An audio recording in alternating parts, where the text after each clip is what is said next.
El final de la Primera Guerra Mundial dejó a Alemania hecha polvo. Aunque su territorio casi no fue invadido, las condiciones que le impusieron las potencias vencedoras fueron vistas como una humillación total. El tratado firmado en junio de 1919 obligó a Alemania a aceptar la culpa de la guerra, entregar tierras, reducir su ejército a niveles mínimos y pagar mucho dinero que no tenía. El gobierno alemán se había venido abajo en noviembre de 1918. Empezaron con motines en puertos del norte, donde marineros y obreros se rebelaron. Eso empujó al emperador a dejar el poder y huir. En su lugar se creó una república improvisada, con líderes socialdemócratas que trataban de mantener el control en medio del desorden. Esa república sería conocida como la de Weimar, porque ahí se aprobó la nueva Constitución. Desde el primer día, esa república tuvo enemigos por todos lados. Militares, monárquicos y políticos de derecha nunca aceptaron su existencia. Para ellos, rendirse y firmar el tratado fue una traición. Inventaron la idea de que el ejército alemán no había sido derrotado en el campo de batalla, sino traicionado por los políticos. Ese cuento se volvió muy popular entre los nacionalistas y se usó durante años para atacar a los nuevos gobernantes. La economía se vino abajo enseguida.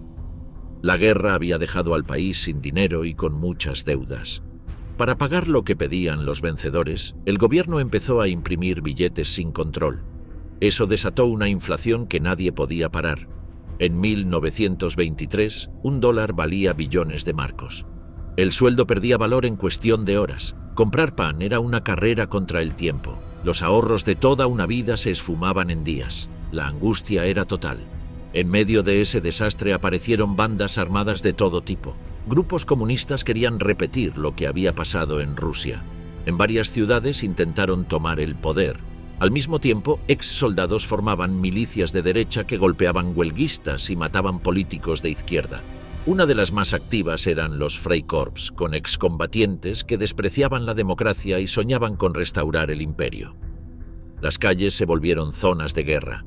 Había asesinatos, ataques y revueltas todo el tiempo. Ministros, jueces, sindicalistas y empresarios eran blanco de atentados. En ese ambiente muchos empezaron a mirar con nostalgia los tiempos del viejo imperio. Para ellos, la república solo traía caos e inseguridad. Y tenían razones para pensarlo. El ejército fue recortado por el tratado. Solo podían tener 100.000 soldados. Eso no alcanzaba ni para proteger las fronteras.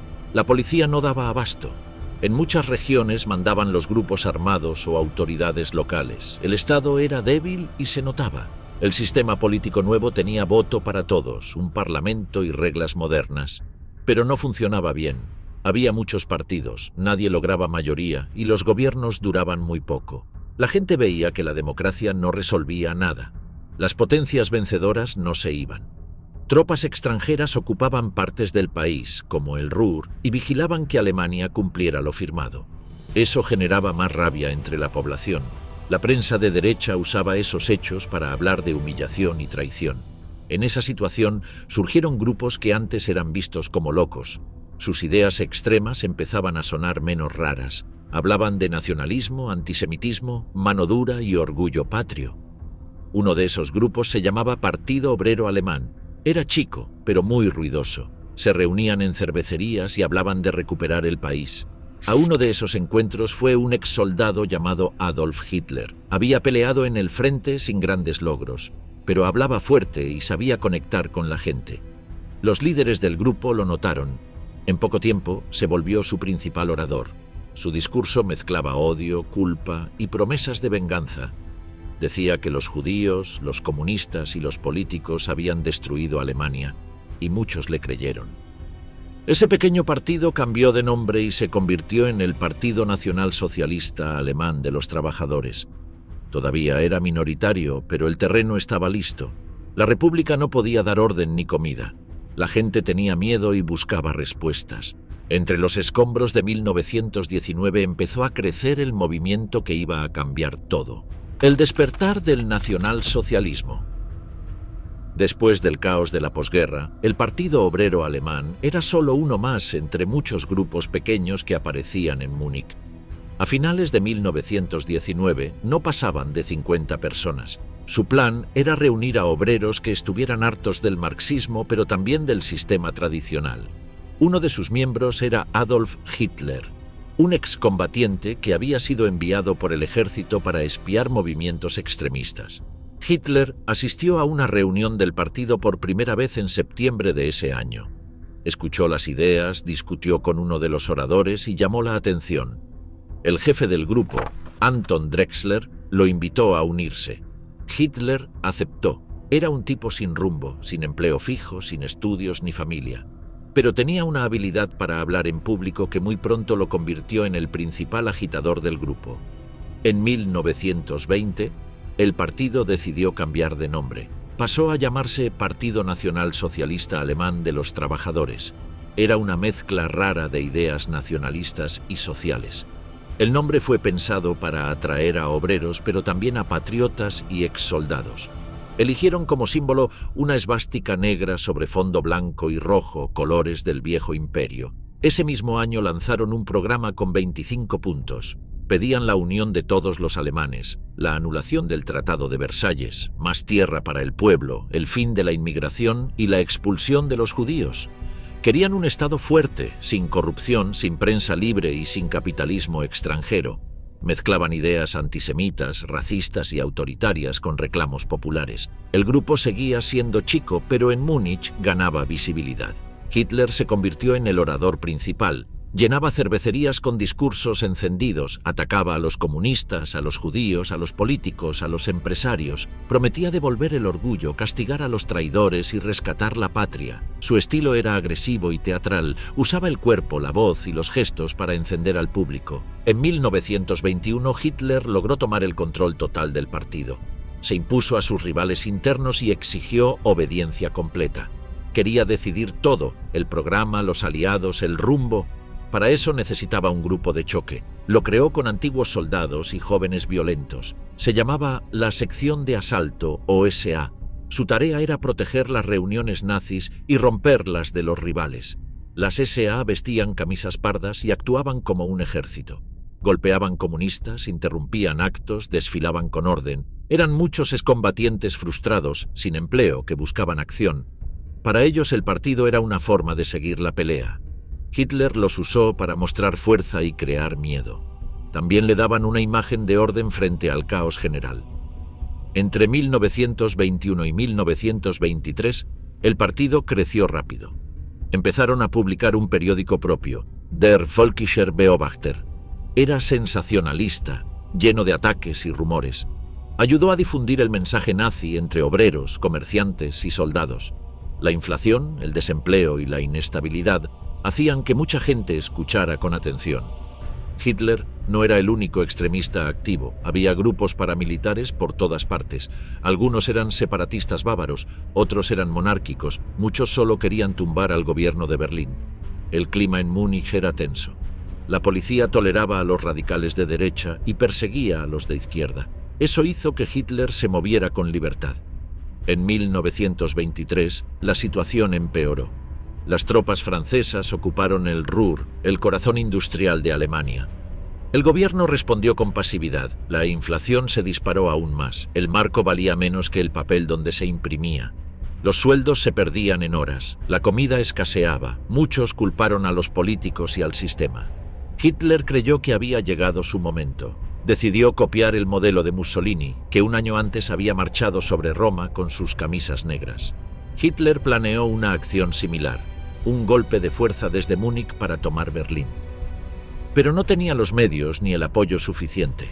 El 8 de noviembre de 1923, Hitler y unos 600 hombres armados entraron a una cervecería donde hablaba el gobernador de Baviera. Lo rodearon, lo obligaron a declarar su apoyo y tomaron control del lugar. Fue el inicio del Putsch de Múnich. Al día siguiente, marcharon por las calles con la idea de tomar el poder, pero la policía les cerró el paso. Hubo un tiroteo breve. 16 nazis y 4 agentes murieron. Hitler fue arrestado. De la prisión a la estrategia política. Tras su arresto, Adolf Hitler recibió una condena de 5 años, aunque solo permaneció unos meses en una celda con comodidades.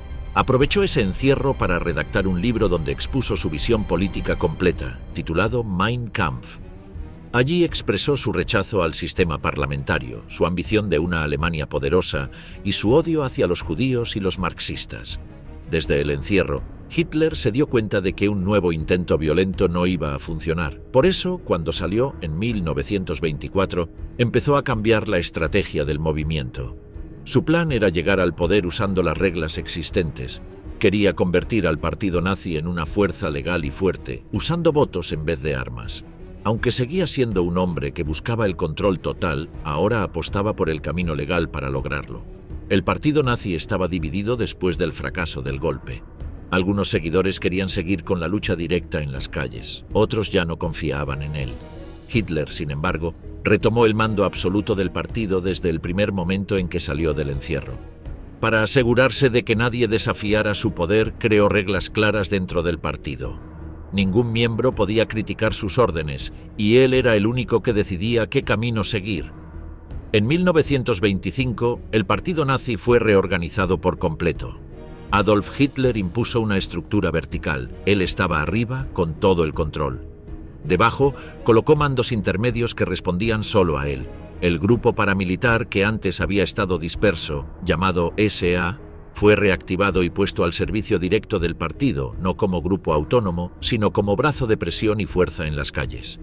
Ese mismo año, Mein Kampf fue publicado y se vendió como una especie de guía política para quienes compartían sus ideas. Aunque al inicio vendió pocas copias, con el tiempo se convirtió en material obligatorio para entender lo que él pensaba. Ahí no se escondía nada. Hablaba abiertamente de su plan para eliminar a los judíos, su deseo de conquistar territorios en el este y su intención de derribar el sistema de partidos. Joseph Goebbels, que en sus comienzos había estado más cerca de los socialistas radicales, se unió al partido nazi y quedó deslumbrado por la manera en que Adolf Hitler hablaba. Desde que lo escuchó en vivo, decidió que no había otro líder posible. Goebbels empezó a usar la propaganda como herramienta clave para atraer a jóvenes, desempleados y excombatientes. Convirtió los discursos, panfletos y símbolos en armas tan efectivas como los puños de la SA. En paralelo, Heinrich Himmler empezó a destacarse por su disciplina, su fanatismo y su capacidad para controlar estructuras internas. Fue escalando dentro del movimiento hasta quedarse con el mando de un grupo nuevo y más leal, la SS. Esta fuerza nacía como una sección especial que respondía solo a Hitler, más cerrada, más obediente y con una visión de pureza mucho más extrema que la SA. Durante los años siguientes, el partido fue creciendo lentamente. En las elecciones de 1924 obtuvieron pocos escaños en el Parlamento y luego cayeron aún más. Muchos pensaron que el movimiento estaba acabado, pero Hitler no se desanimó. Mantuvo el control con puño de hierro y se dedicó a expandirse por las regiones. Creó una red de líderes locales que difundían el mensaje puerta a puerta, en pueblos, fábricas, universidades y entre soldados retirados. El partido se apoyaba en eventos masivos para reforzar su imagen. Las concentraciones llenas de banderas, antorchas y música marcial se volvieron parte del estilo nazi. Cada acto estaba pensado para dejar una imagen fuerte en la memoria del público. Goebbels lo sabía y lo explotaba. A diferencia de otros partidos, los nazis no ofrecían programas complejos. Ofrecían enemigos, fuerza y un líder que decía exactamente lo que muchos querían oír. En 1928 participaron en las elecciones otra vez. Aunque lograron solo 12 escaños, usaron ese pequeño avance para demostrar que estaban de vuelta. Esa fue la señal de que el partido, aunque chico, estaba vivo. Mientras tanto, la situación económica del país empeoraba, el desempleo crecía y la confianza en los partidos tradicionales se caía a pedazos. Las ayudas extranjeras que habían llegado con el Plan Dawes ya no eran tan seguras. Muchos economistas advertían que la dependencia de préstamos externos era una bomba de tiempo. En 1929, esa bomba estalló. La caída de la bolsa en Estados Unidos arrastró a los bancos alemanes. En pocos meses, miles de empresas cerraron, el desempleo subió como nunca y las filas para recibir comida se alargaron. La desesperación se sintió en cada barrio. Fue en ese momento cuando el mensaje de Hitler empezó a calar más fuerte. Mientras los partidos tradicionales discutían sin llegar a acuerdos, él se presentaba como la única figura firme. En sus discursos no ofrecía soluciones técnicas. Gritaba, señalaba culpables y prometía que los verdaderos alemanes recuperarían el país. La crisis le dio el escenario perfecto para crecer. Joseph Goebbels intensificó su trabajo propagandístico. Usó el desempleo, la miseria y el miedo como material constante para sus mensajes. Cada panfleto mostraba a un pueblo traicionado, a un sistema podrido y a un futuro posible solo con Adolf Hitler al frente. Las imágenes eran directas: colas de hambre, rostros tristes, obreros arruinados. El partido prometía trabajo, orgullo, seguridad y castigo para los traidores. En paralelo, los empresarios comenzaron a mirar con atención al movimiento. Aunque no compartían del todo su violencia o sus ideas raciales, sí veían en Hitler a alguien capaz de frenar a los comunistas. Grandes industriales, como Fritz Thyssen, empezaron a financiar al partido. Querían un freno al caos, una figura fuerte, alguien que acabara con las huelgas y protegiera la propiedad. Hitler, sin abandonar su discurso radical, empezó a moderar algunas formas para ganarse ese apoyo. El partido también cambió su manera de organizarse. Creó secciones por edades, por profesiones, por regiones. La juventud tenía su propio grupo, con actividades y adoctrinamiento. Las mujeres también. Se organizaban cursos, excursiones, celebraciones, todo con la idea de crear identidad. Cada miembro era parte de una maquinaria que funcionaba con disciplina y obediencia. Los líderes locales recibían órdenes directas de Múnich, donde estaba el centro de operaciones del partido. La SA siguió expandiéndose. Para 1929 contaba con decenas de miles de miembros. Aunque la policía los vigilaba, actuaban con libertad en muchas zonas. Golpeaban opositores, interrumpían actos de rivales y protegían los encuentros del partido. En varias ciudades funcionaban como una fuerza paralela, eran temidos y al mismo tiempo vistos por algunos sectores como garantes de orden frente al caos. La figura de Hitler ganaba protagonismo absoluto. Decidía cada paso. Nadie hablaba sin su aprobación ni cuestionaba sus decisiones. Goebbels lo mostraba como un guía. En los carteles, su rostro ocupaba el centro. En los mítines, su voz dominaba la escena. La idea de que solo él podía rescatar al país se repetía sin pausa. La base social del partido también creció. Si al inicio atraía sobre todo a veteranos de guerra y pequeños comerciantes, ahora sumaba a obreros desempleados, campesinos arruinados y jóvenes sin futuro. El mensaje era simple. Ellos eran víctimas de una élite corrupta y de enemigos internos. El partido se mostraba como un movimiento del pueblo con disciplina y dirección. El salto electoral hacia el poder. En septiembre de 1930, el Partido Nacional Socialista Alemán del Trabajo logró un avance inesperado. Pasó de 12 escaños a 107 en el Parlamento. Fue el segundo grupo más grande, detrás del Partido Socialdemócrata. Esa votación mostró que el discurso de Adolf Hitler había conectado con una parte importante de la población. El impacto de la crisis económica y el desempleo masivo se reflejó directamente en las urnas. Joseph Goebbels dirigió una campaña intensa, llenaron ciudades con carteles, organizaron actos callejeros, usaron radios y altavoces. Mostraban a Hitler como un hombre fuerte, como alguien capaz de dar respuestas cuando todos los demás callaban. Los mítines eran enormes, con banderas, uniformes y saludos coordinados. Cada detalle buscaba mostrar orden, fuerza y dirección. Las fábricas cerraban, los bancos quebraban y la pobreza crecía. Muchos alemanes veían que el sistema ya no funcionaba. Adolf Hitler no hablaba de planes técnicos. Prometía justicia, castigo para los responsables y un país grande otra vez.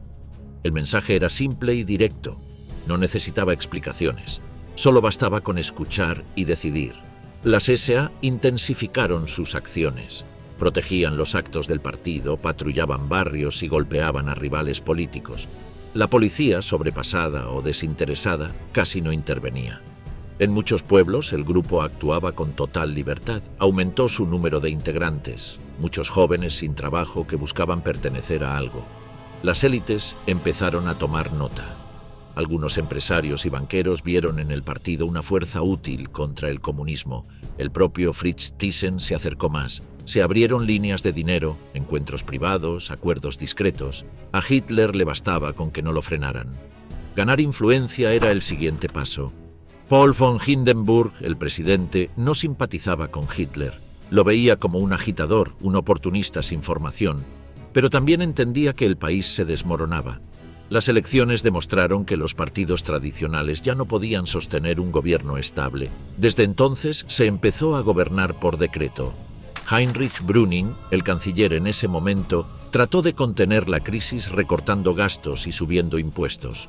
Sus decisiones hicieron que la recesión se sintiera con más fuerza. El descontento aumentó. Su apoyo político se redujo y sus medidas no generaban resultados visibles. Hitler aprovechó ese desgaste. Durante 1931, el Partido Nacional Socialista extendió su red territorial.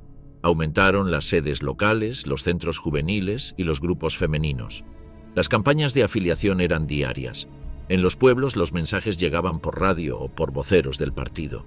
En las ciudades los desfiles eran comunes. Goebbels se encargó de los contenidos.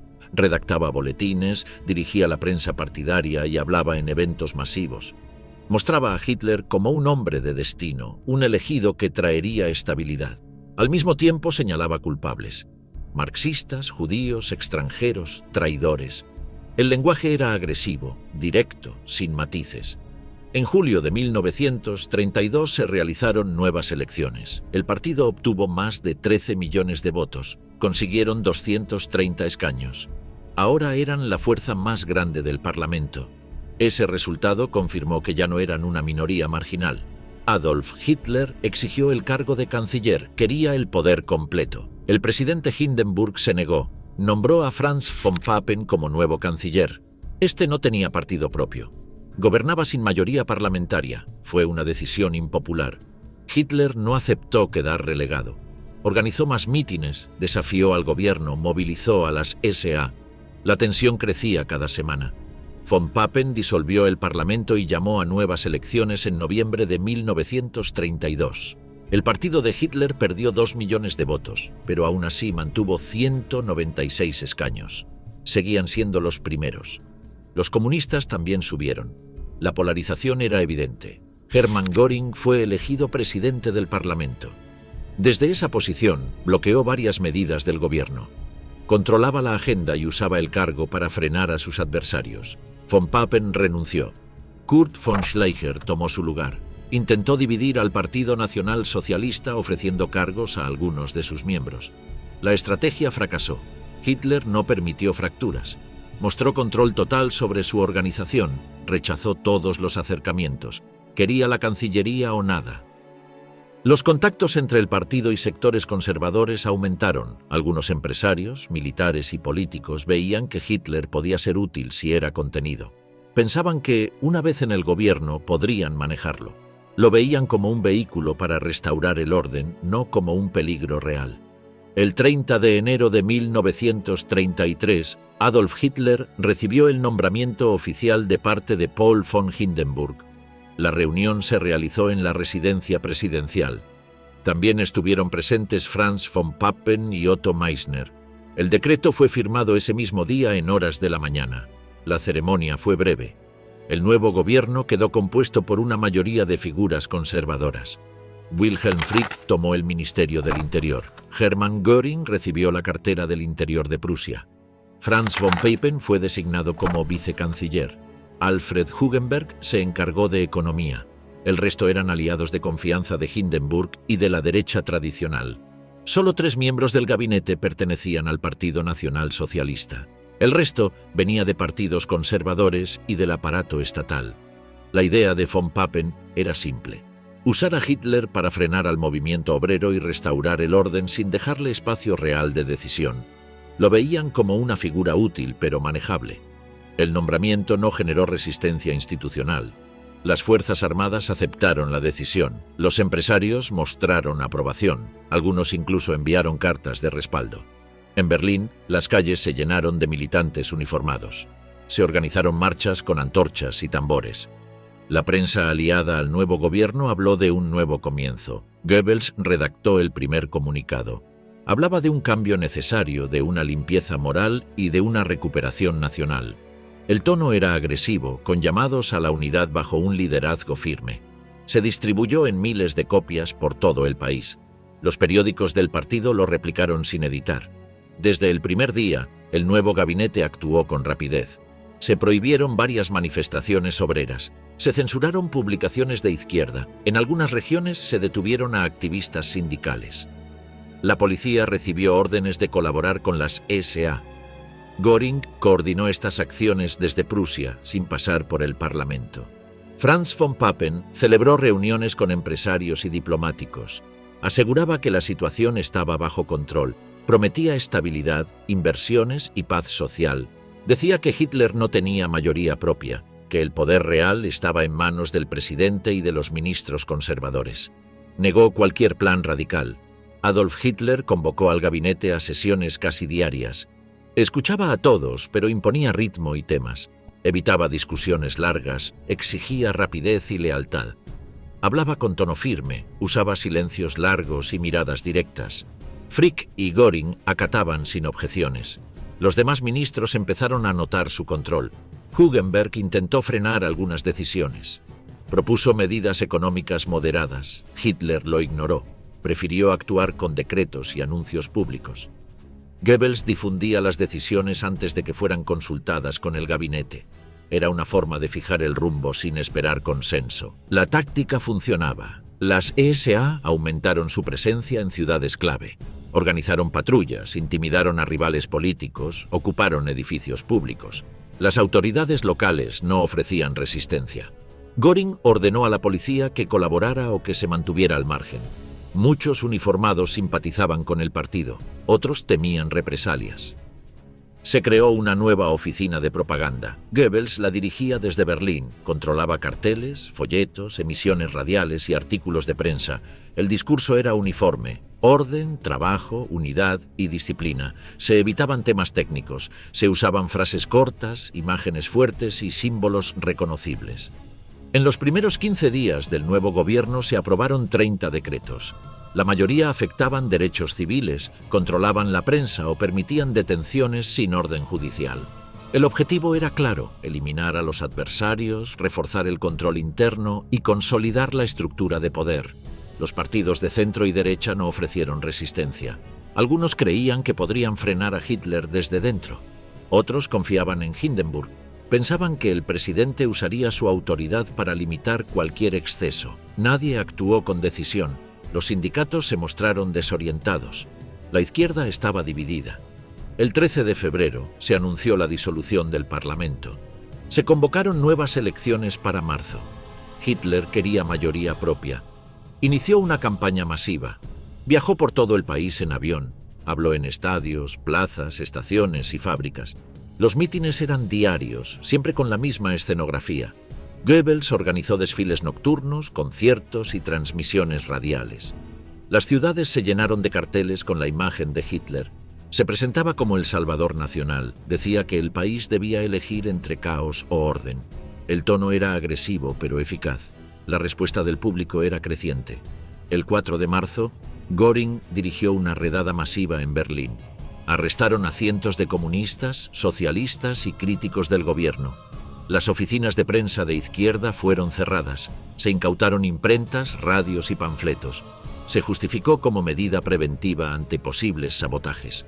El 27 de febrero, el edificio del Parlamento fue incendiado.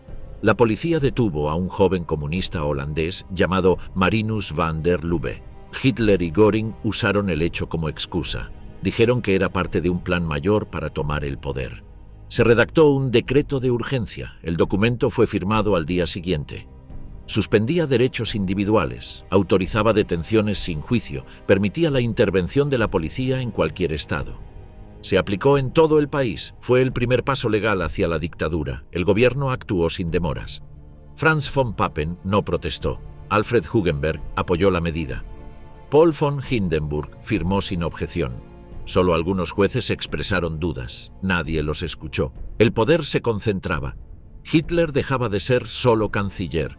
Pasaba a controlar el aparato represivo del Estado.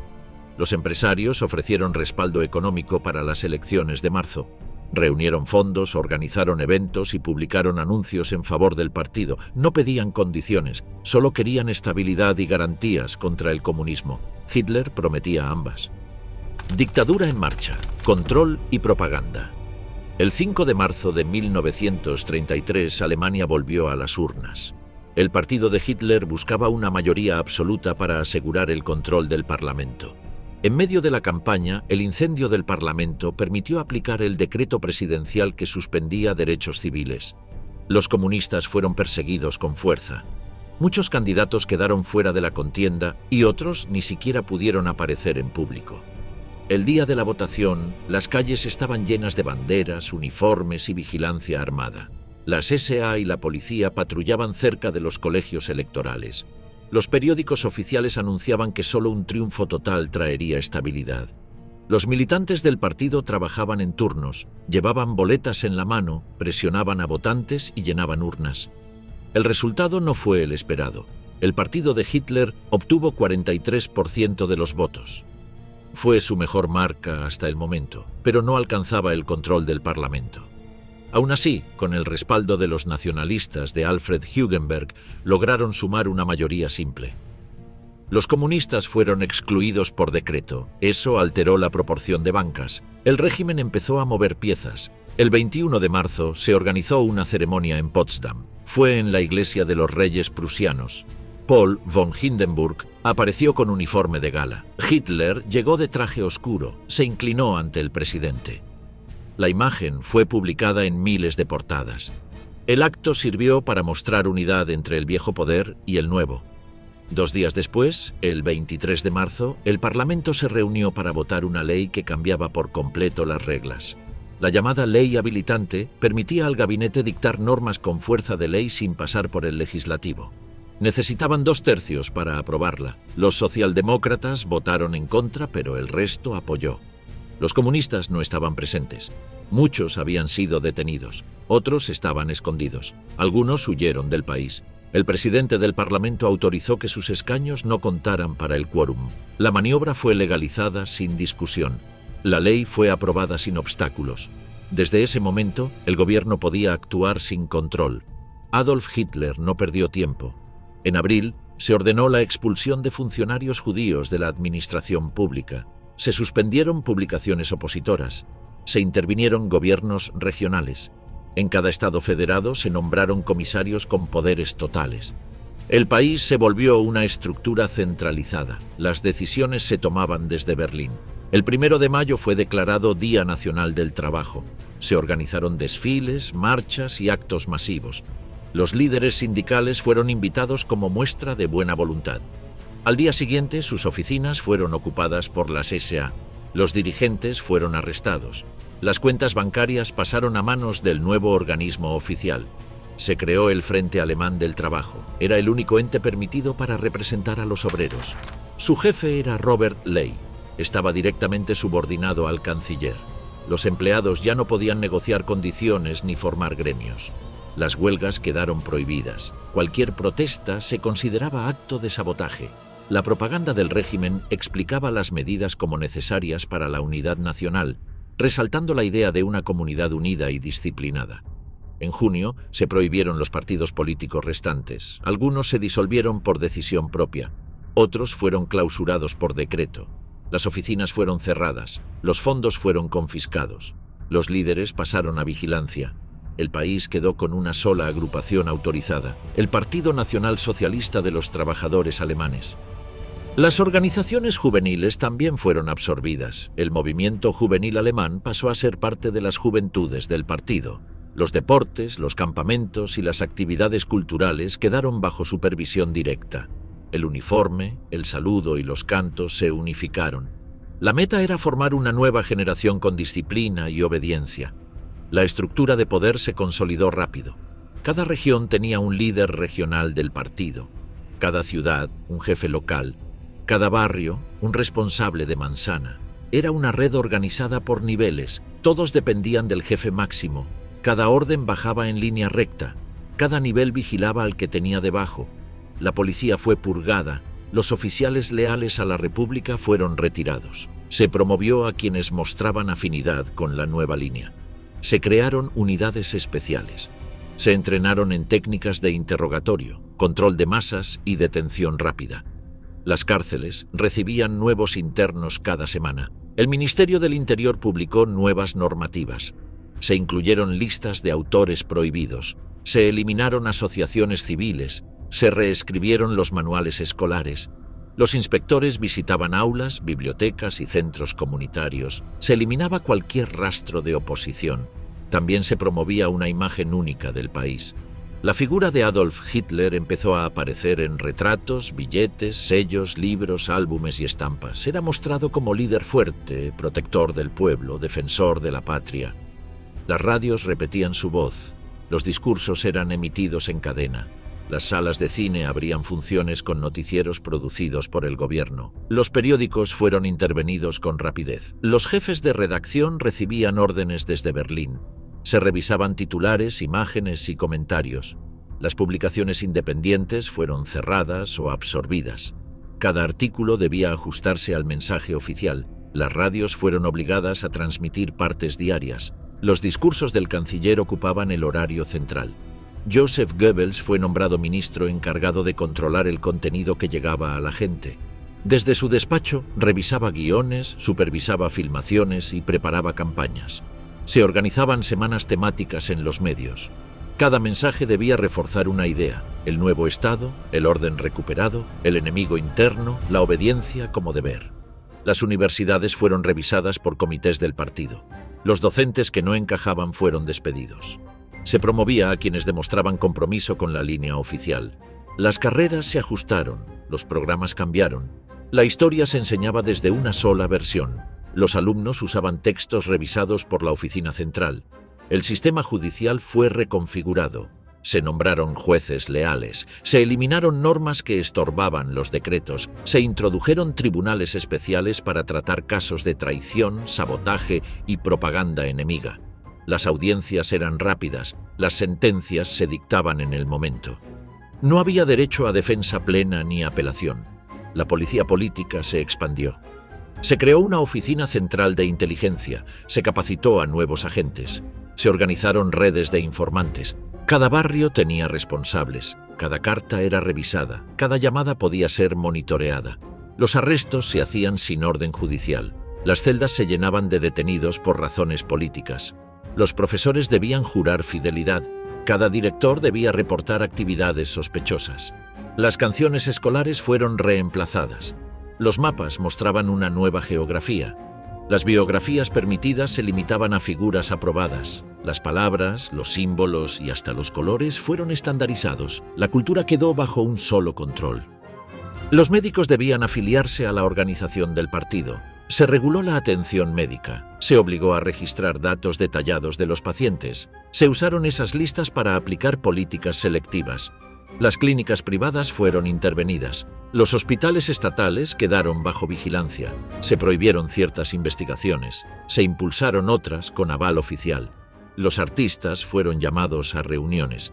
Se les explicó que toda obra debía servir al pueblo. Las exposiciones eran supervisadas. Las galerías privadas recibían visitas inesperadas. Se retiraban piezas que no cumplían. Se organizaban muestras itinerantes para promover el nuevo estilo. Los escultores, pintores y músicos tenían que adaptarse. Las iglesias fueron presionadas para alinearse. Se impulsó una federación nacional controlada por dirigentes aprobados. Algunos pastores aceptaron, otros se resistieron. Se les negó acceso a medios, recursos o permisos. Se retiraron licencias, se revisaban sermones, se sancionaba cualquier crítica indirecta. Se formó un grupo contrario dentro del clero. Los registros civiles se reorganizaron. Se exigía declarar origen étnico. Se crearon nuevas categorías en los documentos. Los matrimonios eran evaluados por comités locales. Se otorgaban certificados solo a quienes cumplían ciertos criterios.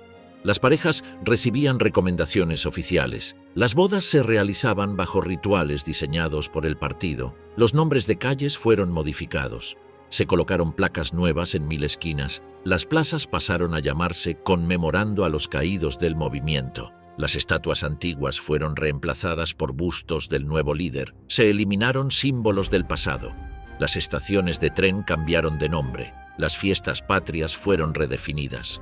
Se eliminaron fechas asociadas con la república anterior. Se incorporaron nuevas celebraciones. Cada aniversario del partido se festejaba con desfiles, cánticos, juramentos colectivos y actos escolares.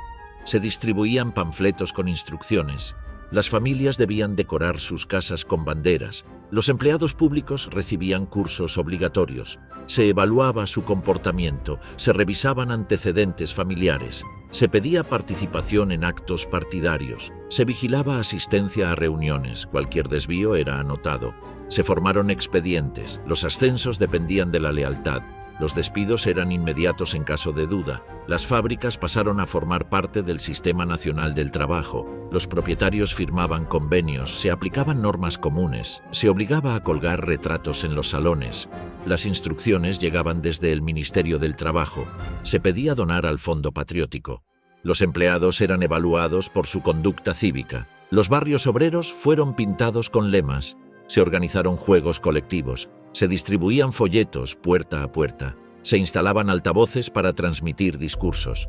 Las marchas nocturnas eran frecuentes. Los jóvenes portaban antorchas. Se les daba formación física, ideológica y paramilitar.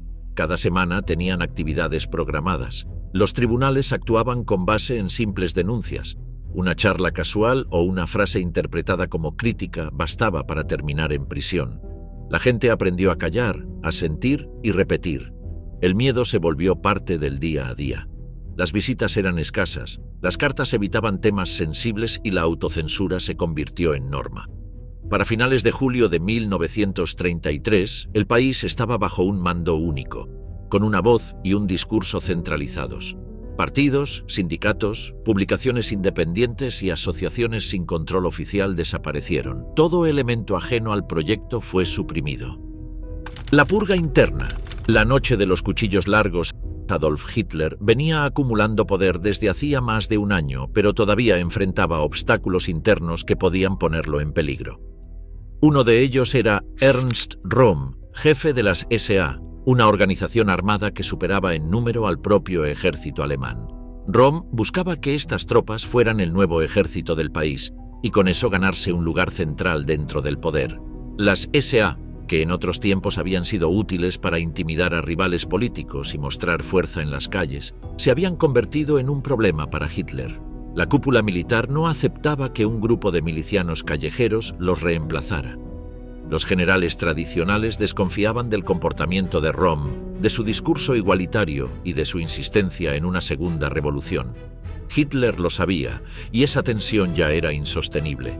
En junio de 1934, Adolf Hitler tomó la decisión de atacar primero. Aprovechó un viaje oficial a Bad Wiese para preparar un operativo fulminante. Himmler y Göring ya estaban al tanto y apoyaban la jugada. La SS y la Gestapo recibieron listas con los nombres de quienes debían ser arrestados o directamente eliminados. La madrugada del 30 de junio, Hitler llegó al hotel donde Röhm se alojaba con otros líderes de las SA. Personalmente entró a la habitación de su antiguo aliado y lo detuvo. La orden era clara, debía ser encerrado y esperar. Poco después, más de 100 personas fueron arrestadas en distintos puntos del país. Algunos fueron fusilados en el acto. En Berlín, la violencia fue directa. Grupos de las SS y agentes de seguridad se encargaron de capturar y ejecutar a quienes estaban marcados. El antiguo canciller Kurt von Schleicher fue abatido en su casa junto a su esposa. Gregor Strasser, uno de los fundadores del partido, también fue eliminado sin juicio. La lista incluía opositores reales y enemigos inventados. En el campo de concentración de Stadelheim, Ernst Röhm recibió un arma y se le dio la opción de quitarse la vida. Se negó. Poco después, 2 hombres de la SS entraron a su celda y acabaron con él. Hitler no quiso dejar cabos sueltos. Nadie debía quedar como símbolo de disidencia. La operación se extendió hasta el 2 de julio. En esos 3 días, las SA fueron descabezadas. Los oficiales que sobrevivieron fueron despojados de toda autoridad. La estructura fue mantenida como un cuerpo simbólico, sin poder real.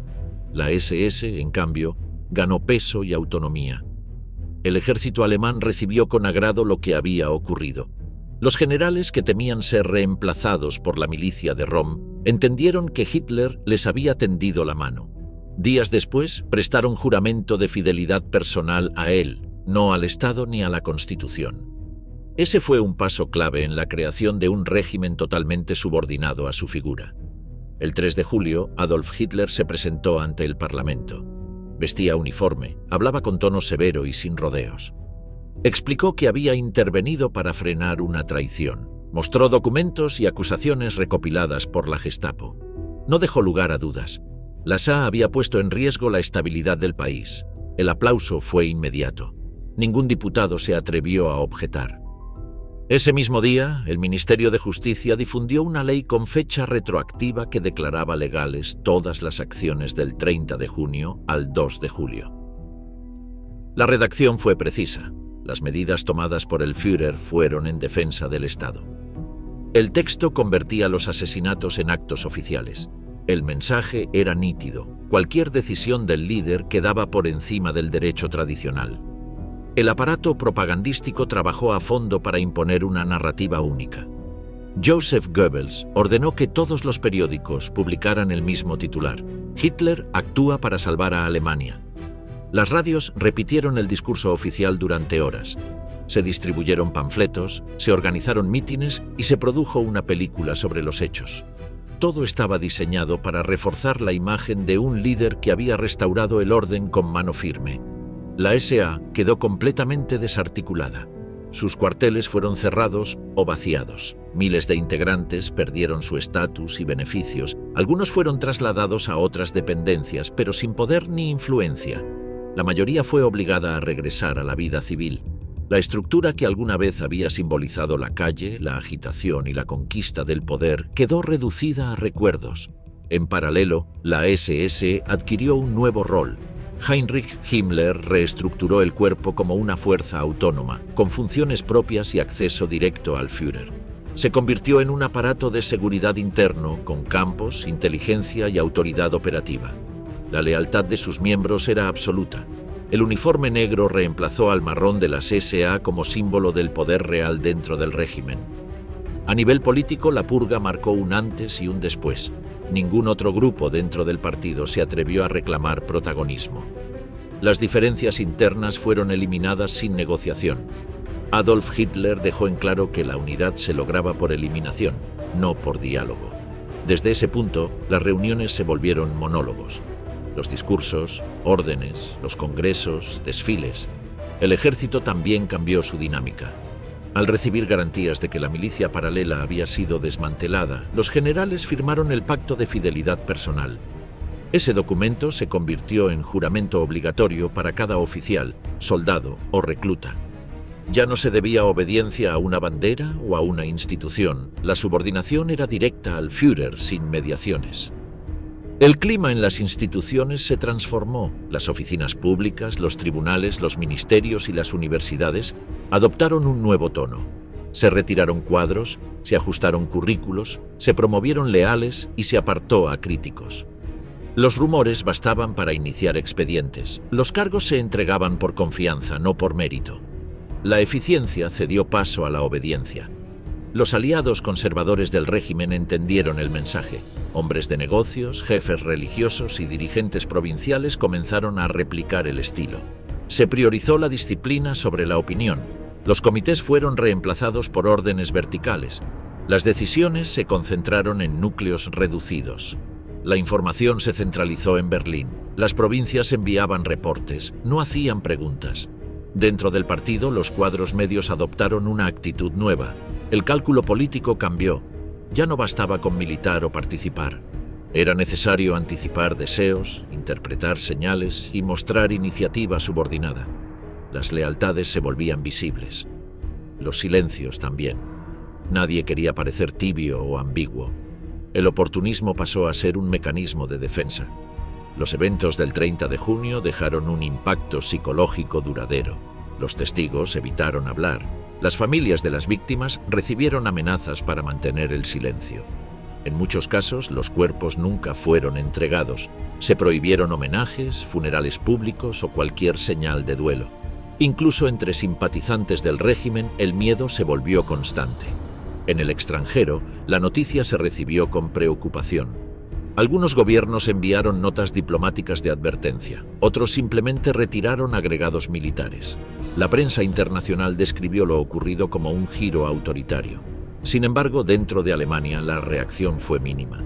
El terror funcionó como cemento, la pasividad como estrategia. Los mecanismos para silenciar disidentes ya no eran excepciones. pasaron a ser recursos válidos. El costo de la traición, real o inventada, era la muerte sin juicio. La moral partidaria se definía desde arriba. La frase «noche de los cuchillos largos» se convirtió en una fórmula repetida en secreto, con tono de advertencia. Entre cuadros del partido se utilizaba como código para describir situaciones delicadas. En la administración funcionaba como sinónimo de purga. En las calles era una leyenda sin detalles, pero todos entendían su significado. Quien desafiaba al mando podía desaparecer en horas. Ese episodio también fijó los límites de lo que era tolerable. Si Adolf Hitler estaba dispuesto a eliminar a sus propios compañeros históricos, nadie más quedaba a salvo. El cálculo ya no pasaba por ideología, sino por lealtad. El liderazgo dentro del régimen pasó a ser una cuerda floja. Ascender implicaba riesgo. Caer era definitivo. A partir de entonces, las decisiones ya no necesitaban consenso. Bastaba con una señal desde la Cancillería para cambiar el rumbo de una política, para cerrar una institución o para reemplazar un gabinete completo. Capital y Reich, la alianza empresarial. Después de eliminar a Ernst Röhm y consolidar su control sobre el ejército, Adolf Hitler centró su estrategia en asegurar el respaldo de los sectores empresariales. Desde su llegada al poder, los líderes económicos habían visto con expectativa el rechazo del régimen a los sindicatos, su discurso anticomunista y la promesa de orden. Pero aún existía incertidumbre sobre los planes reales del nuevo gobierno respecto a la economía. Durante 1934, Hitler comenzó a eliminar esas dudas. Uno de los primeros pasos fue garantizar a los grandes empresarios que sus propiedades, inversiones y márgenes de maniobra quedarían intactos. Las expropiaciones, típicas de otros movimientos radicales, fueron descartadas. Las reuniones con figuras clave de la industria, como Gustav Krupp o Fritz Thyssen, se volvieron frecuentes. El mensaje era directo. El Estado quería cooperación, no intervención. Al mismo tiempo, el Partido Nacional Socialista disolvía por completo a los sindicatos independientes. La vieja estructura obrera fue reemplazada por el Frente Alemán del Trabajo, encabezado por Robert Ley. Esta nueva organización tenía como objetivo alinear a los trabajadores con los intereses del régimen. Las huelgas quedaron eliminadas y los salarios se fijaron sin negociación colectiva. Desde la industria se celebraba esa estabilidad laboral. El aparato estatal comenzó a organizar grandes obras públicas. Las autopistas, los puentes y los canales se convirtieron en vitrinas del nuevo gobierno. Estas iniciativas no solo generaban empleos, también aseguraban contratos a las empresas que mostraban fidelidad al partido. La asignación de proyectos se vinculaba cada vez más con la cercanía al poder. Las constructoras alineadas recibían prioridad. Las que mostraban reservas quedaban fuera. Durante 1935, la industria pesada comenzó a sentir los efectos de la política de rearme. Las órdenes de acero, carbón y maquinaria aumentaron. Las fábricas de armamento recibieron nuevos encargos. Las autoridades ofrecían contratos sin licitación, con pagos adelantados y cláusulas de confidencialidad. La inversión privada crecía al ritmo del gasto militar. La banca también encontró espacios para crecer. Instituciones como el Deutsche Bank y el Dresdner Bank facilitaron préstamos para las nuevas industrias bélicas. Las operaciones estaban garantizadas por el Estado, que asumía los riesgos a cambio de fidelidad. Los beneficios eran altos y los controles escasos.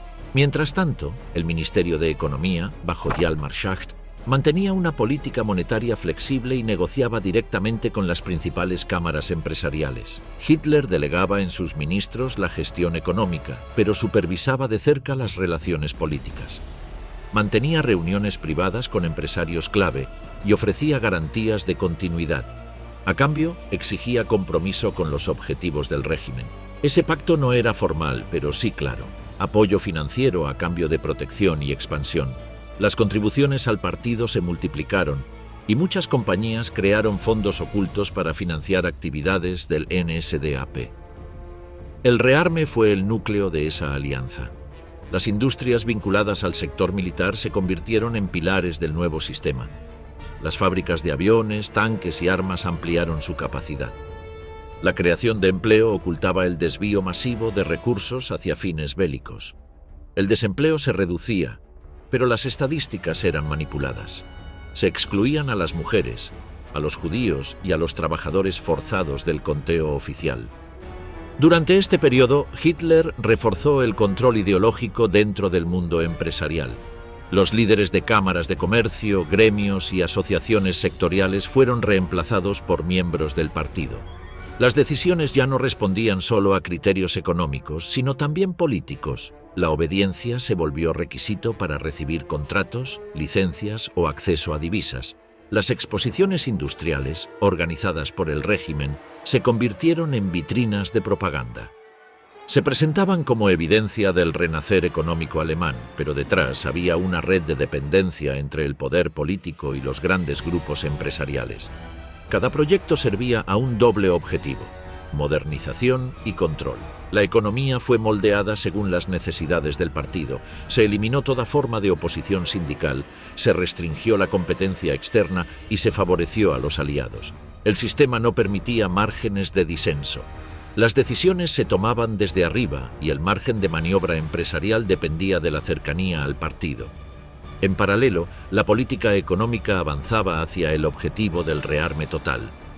La oficina del Plan Cuatrienal, impulsada en 1936, definió los sectores clave: acero, caucho, petróleo sintético, aluminio y armamento. Se diseñaron programas de sustitución de importaciones y se crearon empresas mixtas para desarrollar tecnologías propias. Cada nueva fábrica estaba ligada al esfuerzo militar, aunque se presentara como avance industrial. El régimen fomentó también la incorporación de jóvenes a la economía controlada. Se crearon programas de formación técnica vinculados a fábricas estatales o aliadas. El adoctrinamiento comenzaba en la escuela y continuaba en talleres organizados por el Frente Alemán del Trabajo. La disciplina, la obediencia y la subordinación eran las bases del modelo. En zonas rurales, las cooperativas fueron reorganizadas. Se eliminó cualquier forma de autogestión y se impuso una estructura jerárquica donde los delegados del partido decidían la distribución de recursos.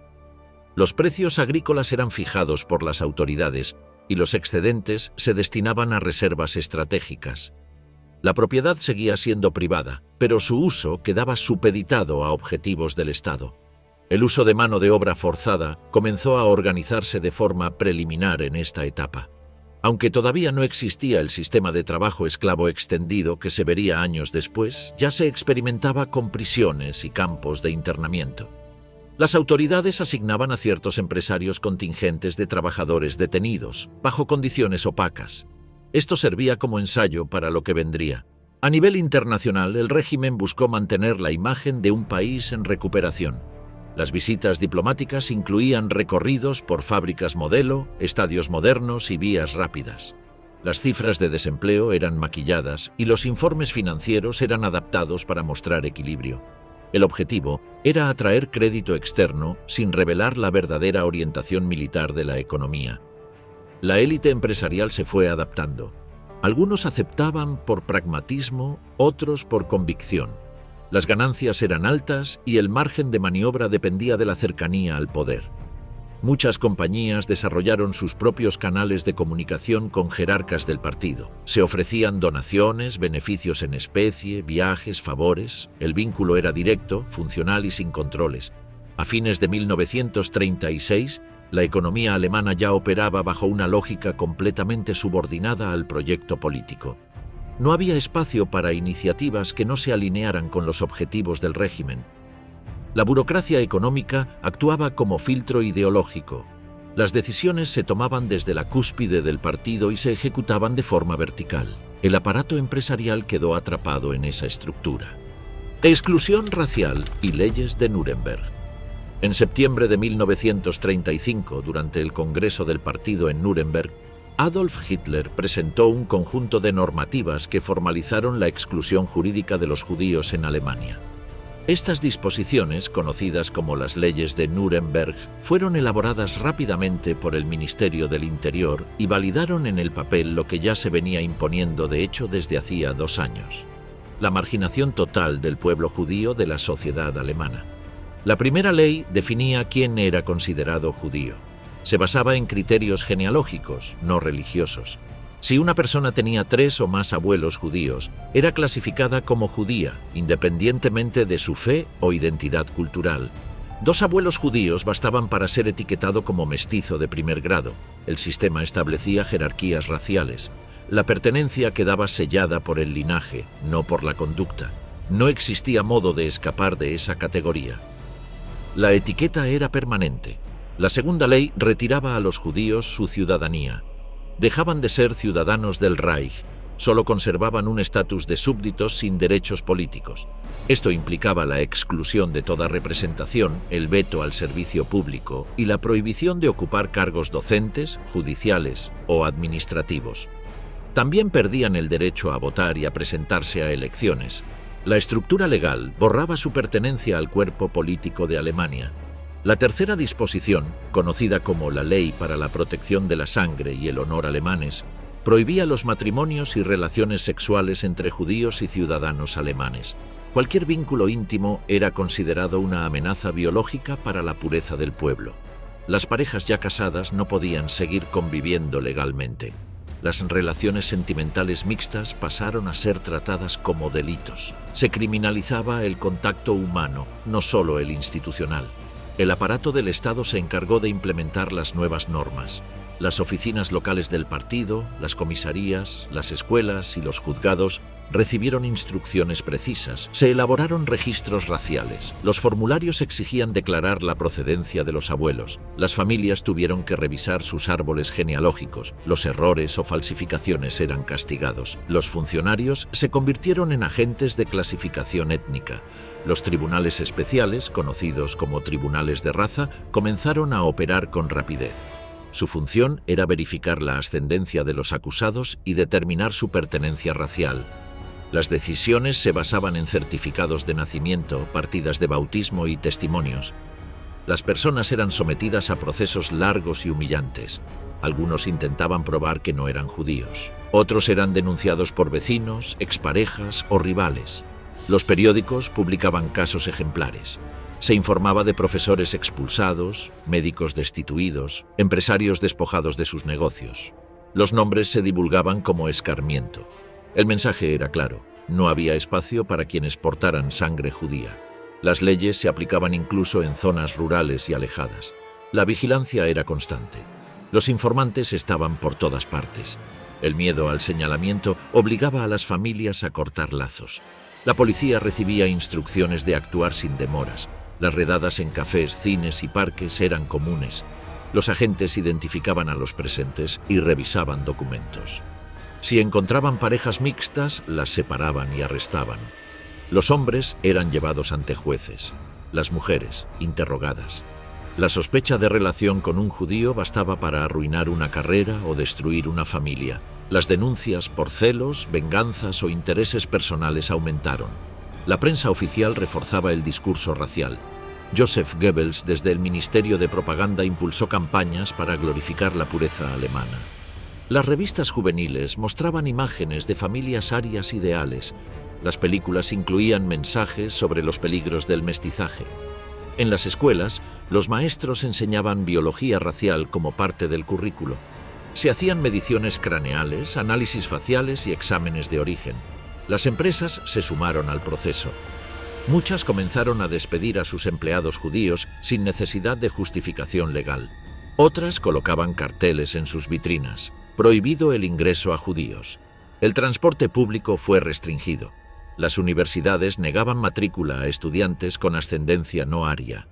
En los hospitales, los médicos judíos fueron reemplazados por profesionales afiliados al partido. Las asociaciones profesionales expulsaron a sus miembros señalados. En el ámbito privado, los efectos eran devastadores. Vecinos de toda la vida dejaban de saludar. Las invitaciones desaparecían. Los comercios rechazaban clientes conocidos. La exclusión social acompañaba la legal. Los niños sufrían burlas en los patios. Las familias quedaban aisladas, las mudanzas forzadas se multiplicaban. Muchos comenzaron a buscar formas de salir del país, aunque las trabas burocráticas lo hacían cada vez más difícil. Los líderes del partido celebraban la eficacia de las medidas. Se hablaba de una limpieza del cuerpo nacional. Las cifras eran exhibidas con orgullo. Se detallaban matrimonios disueltos, ciudadanos despojados de derechos y empleos redistribuidos entre miembros del partido. La política de exclusión ya no era informal, estaba escrita, reglamentada, aplicada desde las estructuras del poder. Las autoridades extranjeras observaron con inquietud lo que ocurría en Alemania. Algunos gobiernos protestaron, pero sin consecuencias prácticas. Las delegaciones diplomáticas recibieron informes, pero las sanciones nunca llegaron. Las grandes potencias privilegiaban la estabilidad europea. Los empresarios extranjeros continuaban firmando contratos. El régimen entendió que podía avanzar sin frenos. Para el verano de 1936, el sistema de exclusión racial estaba completamente consolidado. Las leyes de Nuremberg habían transformado la discriminación cotidiana en una política de Estado estructurada, masiva y ejecutada con eficiencia. La maquinaria legal, policial y social ya estaba en marcha. El siguiente paso sería desplazar físicamente a los excluidos. Conquista diplomática de Europa Central. Adolf Hitler llevaba tiempo probando hasta dónde podía llegar sin enfrentar consecuencias. En marzo de 1936, tomó una decisión que desafió directamente al orden establecido tras la Gran Guerra. Envió tropas alemanas a Renania. Esa región, desmilitarizada por el Tratado de Versalles, era clave para el equilibrio en Europa occidental. Reocuparla violaba directamente los acuerdos firmados. Sin embargo, los soldados cruzaron el Rin sin resistencia. Francia y Reino Unido protestaron, pero no actuaron. La jugada de Hitler salió intacta. Dentro de Alemania fue recibido como un héroe. Había recuperado soberanía sin derramar sangre. La reocupación de Renania fue más que una maniobra simbólica. Hitler puso a prueba la disposición de las potencias a enfrentarlo militarmente. Cuando vio que no estaban dispuestas a intervenir, entendió que tenía margen para avanzar. A partir de ahí, aceleró sus planes. Su siguiente objetivo era Austria. Desde hacía años, grupos nacionalistas austríacos simpatizantes del nazismo pedían una unión con Alemania. Hitler, nacido en Austria, compartía ese deseo.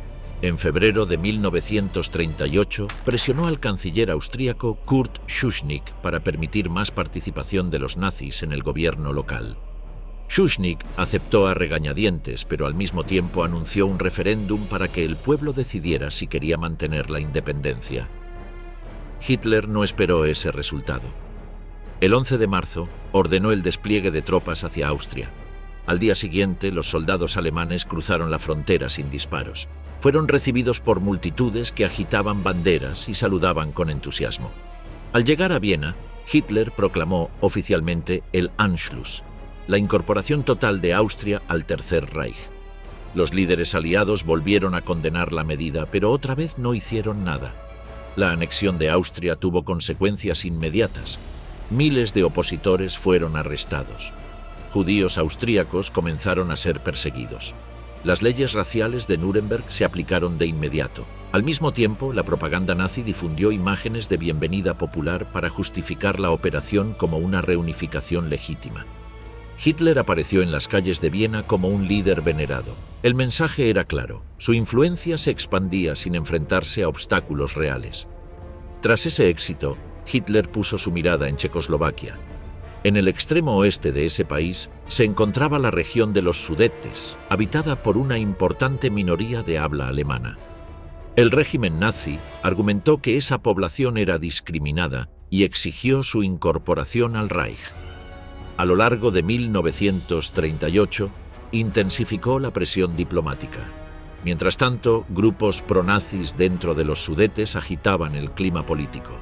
El gobierno checoslovaco se negó a ceder. Contaba con el respaldo militar de Francia y tenía acuerdos con la Unión Soviética. Sin embargo, ni París ni Londres querían otro conflicto.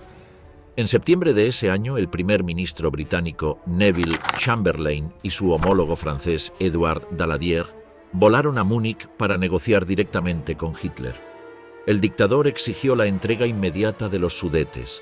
En la madrugada del 30 de septiembre, las potencias firmaron un acuerdo que permitió a Alemania anexionar esa región sin resistencia. Checoslovaquia, que no fue invitada a la reunión, se vio obligada a aceptar. Al regresar a Londres, Chamberlain anunció que había asegurado la paz. En Berlín, Hitler lo consideró una victoria total. La anexión de los Sudetes reforzó la percepción de que el Tercer Reich podía expandirse sin disparar. Hitler había logrado modificar fronteras mediante presión, amenazas y diplomacia agresiva. Cada avance debilitaba a sus vecinos y fortalecía su imagen en casa. El ejército, los empresarios y la población celebraban el crecimiento del país sin las pérdidas que implicaba una guerra abierta. Con los Sudetes en manos alemanas, la industria checa, sus líneas defensivas y buena parte de su producción armamentística quedaron bajo control nazi. Hitler no necesitó una invasión completa para obtener una ventaja estratégica. Al año siguiente, Checoslovaquia sería desmembrada por completo. En 3 años, el Tercer Reich había logrado expandirse territorialmente sin necesidad de combates. La comunidad internacional había cedido cada vez que Hitler subía la apuesta. Las lecciones de Renania, Austria y los Sudetes demostraron que, mientras las potencias dudaban, él avanzaba. El equilibrio europeo se había roto sin batallas formales, solo con desfiles militares, discursos públicos y amenazas calculadas. Polonia bajo fuego, el inicio de la guerra. A comienzos de 1939, Adolf Hitler ya había logrado incorporar Renania, Austria y los Sudetes al Tercer Reich sin disparar un solo tiro. Sin embargo, su ambición no terminaba ahí. Tenía en la mira a Polonia, un país que había recuperado su independencia después de la Primera Guerra Mundial y que contaba con acceso al mar gracias al llamado Corredor Polaco, una franja que separaba Prusia Oriental del resto de Alemania. El régimen nazi había iniciado una intensa campaña mediática para presentar a Polonia como una amenaza. La propaganda hablaba de supuestos abusos contra la minoría alemana que vivía en territorio polaco.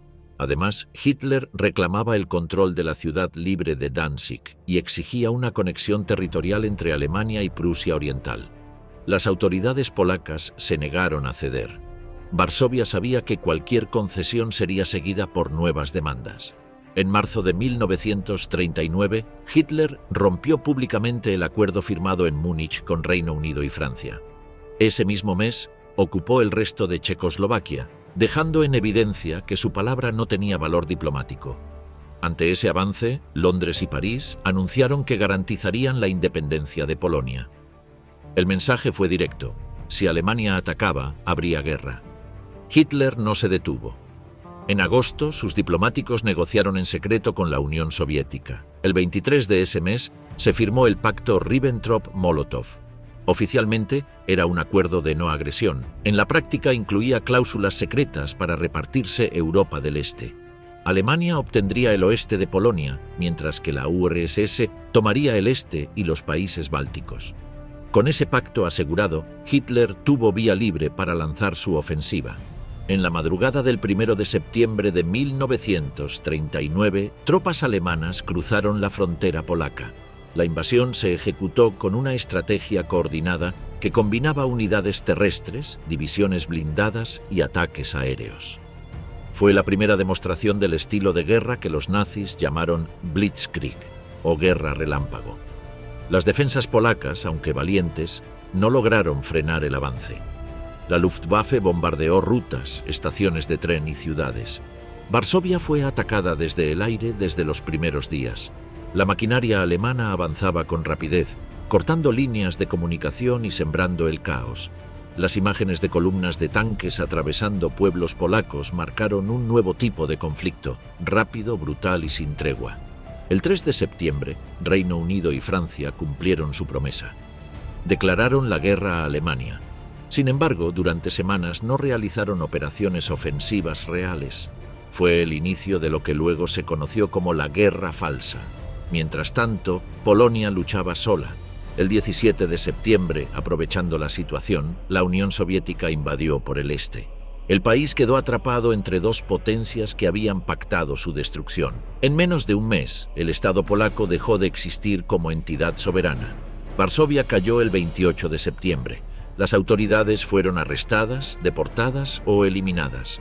Las zonas ocupadas por Alemania quedaron bajo administración militar, mientras que la región oriental quedó en manos soviéticas. Millones de civiles quedaron atrapados en medio del conflicto. Las ejecuciones, los campos de internamiento y las deportaciones comenzaron de inmediato. El ataque a Polonia marcó el punto de quiebre definitivo. La Segunda Guerra Mundial ya era una realidad. La estrategia de Hitler, basada en tomar territorios sin oposición directa, había terminado. Desde ese momento tendría que enfrentar a enemigos armados y decididos.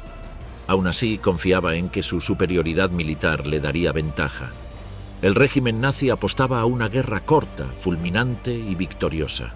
La invasión de Polonia también reveló la naturaleza del proyecto nazi. No se trataba solo de redibujar fronteras. Las autoridades alemanas iniciaron de inmediato un proceso sistemático de eliminación de líderes políticos, intelectuales, maestros, curas y cualquier figura que pudiera representar una identidad nacional polaca. Fue el inicio de una política de ocupación brutal y de reconfiguración étnica que se extendería en todos los territorios conquistados. La operación terminó consolidando el dominio de Adolf Hitler sobre el aparato militar y político del Reich. La Wehrmacht demostró su eficacia y la Gestapo amplió su red en los territorios ocupados. Las SS comenzaron a implementar sus métodos de control y represión a gran escala. En pocos días, la lógica del terror se impuso como forma de gobierno en el este. Para millones de europeos, ese 1 de septiembre fue el inicio de una nueva etapa de violencia, ocupación y muerte. Lo que comenzó como una operación para recuperar una ciudad portuaria se transformó en una guerra global que cambiaría para siempre el destino del continente.